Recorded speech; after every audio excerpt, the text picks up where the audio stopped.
Hello, good morning. It is Morning Coffee with Steve, episode 223 for Wednesday, November 20th, 2024. I'm Steve Saylor. This is your daily gaming show, or daily show of gaming news, accessibility news, or updates about my life. I have Starbucks peppermint mocha this morning because I feel like I was in a kind of a holiday-ish mood, and I wanted to have some peppermint mocha in my life. That's usually, to me, that's like my main sort of, sorry, not just the camera here. It's my main thing that I love to have during the holidays. Although I will admit, basically, there's not that much peppermint in this as I wanted. I think maybe it's because normally my first one of the year is usually a hot peppermint mocha. This is a cold one, so it doesn't have the whipped cream, which I usually kind of leave it on if I get it from a store. But I was like, wow, it's gonna look weird, or it's gonna melt quite a bit if I get it from from Uber Eats or whatever. So I decided not to go for it, and I think that probably might have been a mistake. It's all right. It's not the best peppermint mocha for the season for me. So I will say that this is not anyway. I am tired. I slept in 2 hours way past my alarm. And so I'm just trying to be able to get started with the day. And I'm excited because I'm going to be jumping into more Black Ops 6 campaign. I'll be doing that on stream today, twitch.tv/Steve Saylor. I won't be going as long as I did on Monday, but I will be playing it and in hopes to be able to finish the campaign soon. I don't think I'll be able to finish the campaign today, but I'm going to try to be able to finish it as much as I can. There we go. All right. Let us jump into the news. Today, I have a feeling this is going to be a short episode, mainly because there's not that much news, y'all. It's slim pickings as far as really any news updates that's worth kind of talking about, but we're going to try. The biggest news as of this morning, essentially, is Stalker 2 Heart of Chernobyl reviews are out. So this is a review roundup from Metacritic. It currently is sitting at a 76, so not the best launch. I mean, I would imagine with the amount of work that went into this, I would have hoped it to be a little bit higher than that. Because if you haven't checked it out yet, there is a documentary called War Game. That if you don't know the development if you don't know the studio that it makes Stalker 2, they are in the Ukraine, and they were making Stalker 2 while the war in Ukraine has been happening since it started. Plus also having to go through the pandemic while making this game. There's a documentary on this on Xbox's channel that I would definitely recommend checking it out. I also did the audio description for that, so if you want to listen to the audio description of the doc, you can be able to just go to the YouTube on Xbox, and then select the audio track in the gears settings, and you can be able to select English audio description.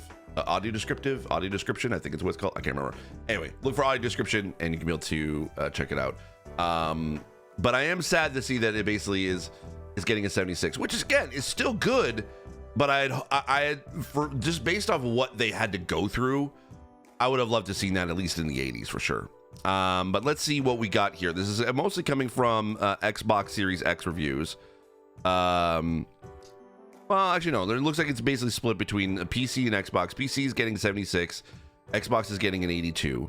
But let's take a look at the reviews. So we've got looking for we got a Games Radar for gives it a 60 for fans of hardcore shooters or punishing post-apocalyptic games.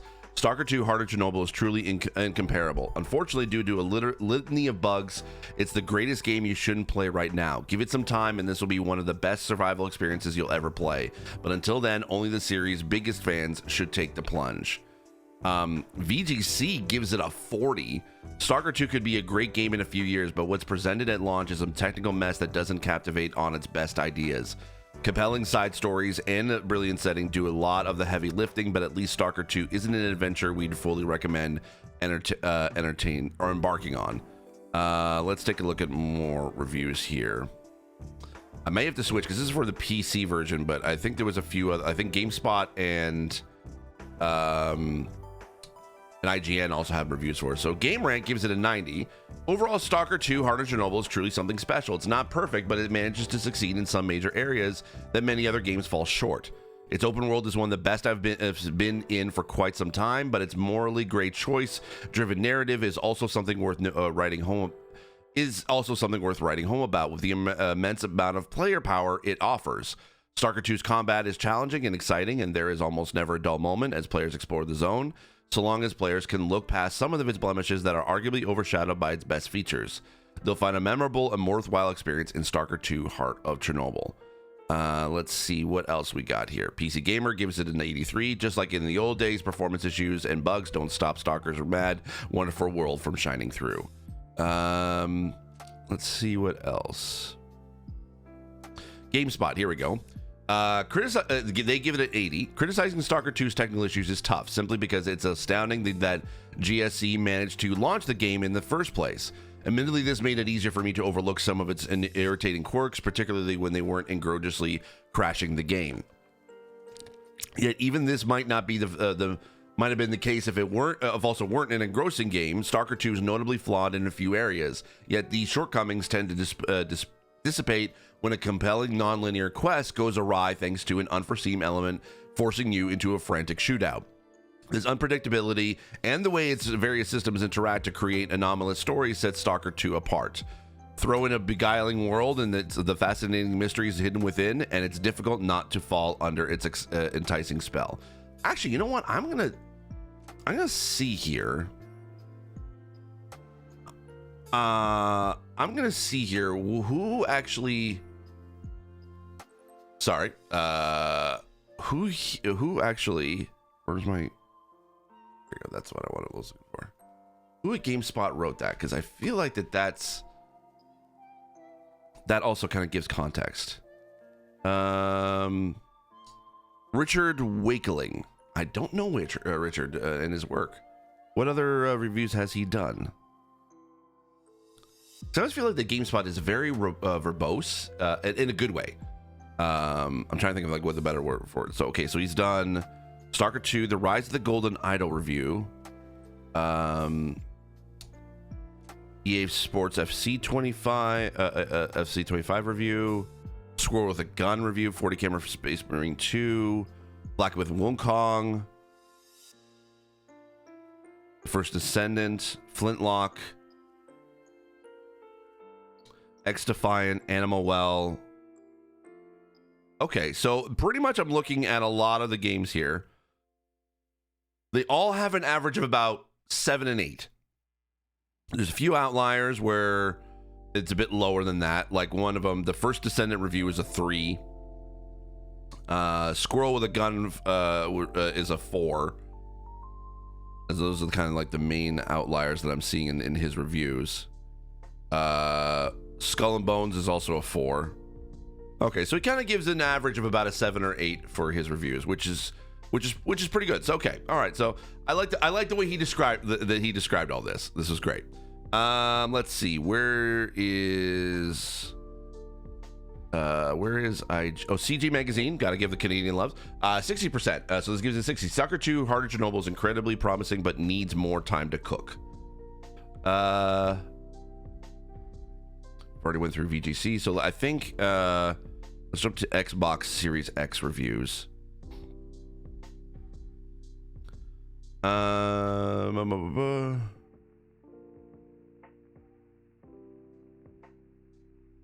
Wait, where is IGN? Because I know they reviewed it. Where's IGN proper?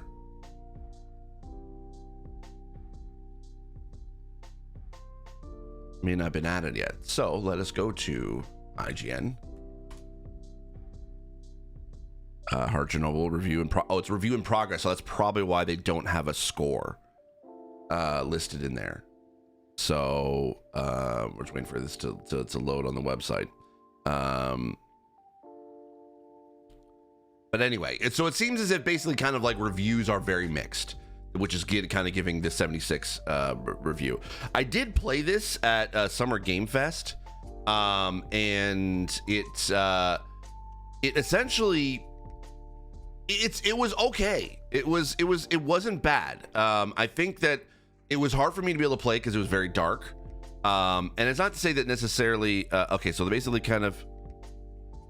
Oh shoot, never mind. So yeah, they definitely IGN does not have a score for it right now because it's a review in progress. So I definitely recommend going to check out specifically the video or read the article from IGN as far as like the review is specifically, or like basically to get their full thoughts. And I remember playing Stalker 2 at Summer Game Fest, and I had I basically played it for about half an hour, and the demo was okay.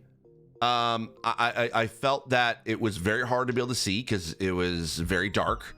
Not necessarily in tone, but in actual like lightness and brightness. It was definitely very dark to be able to see. And there was a lot that I was actually trying to be able to like get through, but I couldn't be able, because I couldn't see anything. It was I got lost a little bit. And I know that they at least were interested in accessibility because they did talk to me about it, the devs that were there. But I think I wonder if it was maybe just because I don't know. I don't want to say basically it was probably because Xbox is a big proponent for accessibility internally, so they probably will encourage them to be able to add accessibility into the game. But from when I was able to play, it kind of, I don't know. It was. I think it was just too short of a demo for me to be able to get any good idea of what the game is like. I think that unfortunately was a fallback to Summer Game Fest, being that I only had like half an hour in order to be able to play. Because you go through basically kind of like the beginning of the game where you're kind of dropped into the zone, and you're trying to be able to sneak your way across or into, like basically into the zone, and then you're trying to explore. So I didn't really catch anything about the main story or anything like that. It was just you're trying to sneak into the zone, and that's basically it without really spoiling anything. So I couldn't. I definitely don't have enough to be able to give it a proper review. I just will say that at the time, and this was Summer Game Fest this year, by the way, it didn't have any accessibility in the settings for me to be able to take a look at. Also, I do remember it crashed at least 3 times on me in the demo.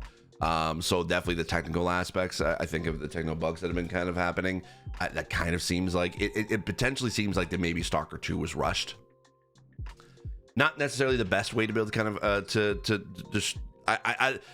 it's not the best launch, I will say that. But I think a lot of the viewers are saying similar things in that give it time, wait for them to be able to like. I understand that they like the issues with launching or waiting for launch so they can be able to crush all the bugs, but they have been working on this for several years, and I think they're kind of stuck between a rock and a hard place as far as, because they had to halt development during their Ukraine war. They also had to halt a lot of work because of the pandemic, so they probably are long in the tooth as far as the production time was extended far beyond what they probably budgeted for. So they were probably like, we have to launch now in order to be able to at least continue forward. And that's probably why it was rushed. And that makes it look like that if that's the case, that I could see why it was rushed. So I don't fault is it CG I can't remember, GDC? No, not GDC. Anyway, I don't fault the studio for having for putting it out now, and even with its technical bugs, because I think that again, it seems as if that a lot of people were saying that there is a good game in there. It just has a lot of technical bugs that needs to be fixed, and hopefully that's something they can be able to look into. All right, next story. This kind of came up yesterday, but I wanted to be able to talk about it a little bit. This is from Jordan Miller at VGC. FromSoftware parent Kadokawa confirms Sony has sent it a letter of intent to acquire it. FromSoftware parent company Kadokawa has confirmed that it has received a letter of intent. Earlier this week, it was reported by Reuters, citing 2 sources familiar with the situation, that talks between Sony and Kadokawa are ongoing. Now, a statement from Kadokawa reads, there are some articles on the acquisition of Kadokawa Corporation, hereinafter the company by Sony Group Inc. However, this information is not announced by the company. The company has received an initial letter of intent to acquire the company's shares, but no decision has been made at this time. If there are any facts that should be announced in the future, we will make an announcement in a timely and appropriate manner. Kadokawa owns a majority share in FromSoftware, as well as several anime production houses. Kadokawa also owns Dwango, a Japanese telecoms and media company that owns developer Spike Chunsoft, most recently responsible for Dragon Ball Sparking Zero. Earlier this year, it also bought Acquire, the Tokyo studio known in recent years for Octopath Traveler 2, and Mario and Luigi Brothership. Kadokawa's shares price shot up earlier this week. This is as a result of the Sony acquisition reports, closing in at an increase of 23% to reach their all-time highest value. So just as a clarification, FromSoftware, Kadokawa owns a majority share in FromSoftware. They don't own they don't really, I mean, they kind of dictate pretty much what FromSoftware can do, but they don't necessarily outright own FromSoftware. They just want to be able to buy out Sony wants to just buy out the shares for them. And here's my thoughts on it. This is Sony, not PlayStation. Do I think that that potentially PlayStation might acquire FromSoftware and create a PlayStation, create them or set them up as a PlayStation Studios first-party studio developer? It could happen. Sony has been, or at least PlayStation has been acquiring the studios for quite a bit now. I don't think anything has really made as big of a splash as Bungie, unless you count FromSoftware, because FromSoftware is a big studio for them, not as big as say like Activision Blizzard that Microsoft just bought, but PlayStation is being a little bit more strategic with the studios that it does purchase for first party. Now, this is Sony specifically wanting to buy out the shares of Kadokawa. And I think it's more of, not necessarily because of FromSoftware. I think it's because of all the other assets that Kadokawa owns. That's what Sony's interested in. They've been wanting to be able to get into the anime game for quite a bit because they own Crunchyroll, and I think they own Funimation. I can't remember if they did buy them or not. I'm not 100% sure on that. Correct me in the comments. Sorry, I got an ice cube. But I can definitely see them purchasing FromSoftware. And do I think it's a good idea? Not really, to be honest. I mean, yes and no. Here's sort of my thoughts on it. The thing is with buying a studio nowadays is everything is going multi-platform. A lot of studios are seeing major success on releasing on PC and on multiple platforms. Xbox is using that as a valid strategy for its games, kind of in the point of, you know, we'll see, like as need arise, do they want to be able to release a game for multi-platform rather than just Xbox? It's sort of like pick and choose as far as like which one it is, because you got Starfield that's exclusive to Xbox, but then you have Indiana Jones, which is going to be multi-platform as of the spring, because when it releases for PS5. Now, Sony has had a little bit of trouble when it comes to specifically exclusives. They definitely have won whatever generation that we're in right now. They've definitely won that generation as far as hardware and as far as software. They've kind of run away with it. They're by far the leader of that. It's not to be able to incite any console war bullshit. I'm just saying in regards to hardware and software sales, they definitely are reaching that high compared to Xbox or Nintendo. Now, granted, Nintendo's about to release a new console in the next year, so we're gonna probably that's kind of the full test as far as like how well it's gonna do compared to that. But case in example, Final Fantasy VII and Final Fantasy 16. They partnered up with Square Enix. PlayStation partnered up with Square Enix, and they made Final Fantasy 7 and Final Fantasy 16 an exclusive to PlayStation. Both games came out with not so great sales expectations. It did not meet sales expectations. according to Square, does that mean that it could have had a better sales expectations if it went multi-platform, going on PC and on Xbox day and date? Potentially. I think probably if you look at the sort of the sales numbers for like even just Elden Ring, you're probably looking at maybe a majority of them are on PlayStation, and a good sizable percentage are probably split up between PC and Xbox. So the numbers are there that would make sense for Sony to acquire FromSoftware, or PlayStation to acquire FromSoftware. But will that hurt or hinder, or will that hurt or benefit FromSoftware with its future games? I don't think so in this particular case. But then again, Final Fantasy is a huge franchise. I would almost like it's kind of one of those. They both have huge audiences. It's just, I just wonder what if they are going to go with a PlayStation exclusive studio, what are their sales expectations? Are they going to be expecting sales that are too high for PlayStation in order to be able to commit to, or are they just going to are they still going to stay independent or independent-ish and release on multi-platform and be able to get more money? Sure, they probably would get more money from PlayStation if they release something on PlayStation. They would probably get more sales that way. But PC and Xbox is still a big chunk of change. At least a big chunk of change to ignore.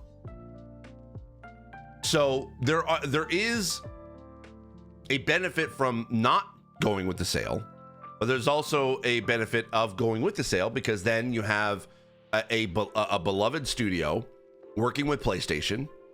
And there are a huge audience that will go with that. They to the point where people probably, I would imagine, would buy PlayStations so they could be able to get a FromSoftware game, and that is enticing to Sony. FromSoftware has had a very good relationship with PlayStation, and I would imagine that they would want to keep that going. And also, there is a benefit to only releasing on one piece of hardware, is that is the only hardware that you need to develop for. You're not having to be able to develop for multiple different platforms, which can take time and resources and people power. And that's something as FromSoftware would probably benefit from, is being able to only focus it on one piece of hardware. But again, it's that double-edged sword. It's a benefit to be on one hardware when you're developing, but also you might be shooting yourself in the foot by not releasing multi-platform, because then you may not get the same amount of sales as you would want if you were just exclusive to one console. It's just, that's the way that the industry is right now. It's at a point where, as much as I I would love to be able to see studios succeed under a PlayStation or an Xbox or a Nintendo umbrella, it's very difficult to be able to do that nowadays with the way that the industry is, and that everyone is spread out everywhere. People have multiple consoles, so it doesn't really matter about exclusivity as much anymore. And obviously, Xbox is playing a different tune with their Game Pass and releasing multi-platform. So there's a lot of basically what ifs happening in the industry right now, or unknowns happening in the industry as far as what could become a hit, what couldn't become a hit. And there's a lot of armchair game dev that people are sort of like putting in, are creating narratives that aren't necessarily true about why things fail or why things are succeeding. So it's a very weird time for the industry right now. So again, there are benefits for PlayStation buying FromSoftware. There are also negatives for buying FromSoftware. We just don't know the numbers, and I believe that PlayStation would have gone over these numbers, and same with FromSoftware, and they probably would have PlayStation if they are going to go through with this, I think they would mitigate that risk. So do I think it's going to happen? Yes. Do I think it's the best thing for FromSoftware? Maybe. Not necessarily. It has a lot of different areas where time has a lot of different variables that could basically that this could be a failure. I don't foresee it being that, because FromSoftware it can produce the game, really good games. Every single game that they produced over the past several years have been received very well. and there's a constant demand for FromSoftware games. So yeah, it's kind of like I would say probably my conclusion of it is a wait and see. So, all right, I think that's kind of where I'm going to end the episode today. There was one other story that I thought about, but it was more about basically Microsoft Flight Sim not launching super well, and the studio basically saying we're really sorry because there was a lot of login issues.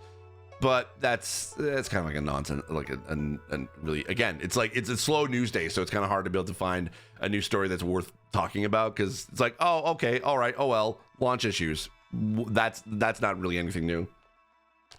So I will end the episode there. I want to thank you so much for watching and or listening. If you have any comments about the stories I talked about today, please leave a comment down below. Or in the Patreon post. Speaking of Patreon, if you want to be able to get the exclusive audio version of the show, go to patreon.com/Steve Saylor, and you can be able to get the audio exclusive podcast version on any podcast platform of choice. You don't have to necessarily watch it on YouTube. You can be able to get this in audio form. All right, thank you so much. Take care, and I will see you all tomorrow. Bye-bye.